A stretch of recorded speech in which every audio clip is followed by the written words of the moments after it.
வணக்கம். இன்றைய தினம் 26 மார்ச் 2021. டைம் வந்து கரெக்டாக 9 மணி 20 நிமிஷம் ஆகுது. இன்றைக்கி நம்ம 33,600 கால் ஆப்ஷன், 33,600 புட் ஆப்ஷன் ரெண்டு எடுத்திருக்கோம். 33,600 கால் ஆப்ஷன் பொறுத்த மட்டும் பார்த்தீங்கன்னா 278 கிட்ட வந்தால் பை, 228 கீழே போச்சுன்னா செல்லு. அதே போல் 960 கிட்ட வந்தால் செல்லு, 1020 மேலே போச்சுன்னா பை. 33,600 புட் ஆப்ஷன் பார்த்திங்கன்னா 300 கிட்ட வந்தால் பை, 250 கீழே போச்சுன்னா செல்லு. அதே போல் 980 கிட்ட வந்தால் செல்லு, 1060க்கு மேலே போச்சுன்னா பை.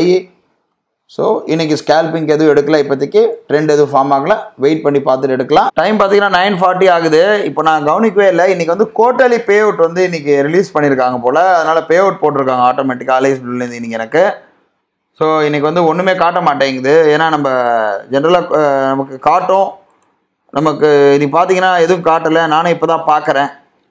குவார்ட்டர்லி பே அவுட் போட்டிருக்காங்க போல், உள்ளே ஒன்றுமே இல்லை, ஃபுல்லாக ஃபண்டு 0 இருக்குது. ஸோ மேபி இன்றைக்கி ட்ரேட் பண்ண முடியாதுன்னு நினைக்கிறேன். மண்டே லீவுன்னு நினைக்கிறேன். டியூஸ்டே ஒரு புது ட்ரேடில் சந்திக்கலாம். நன்றி, வணக்கம்.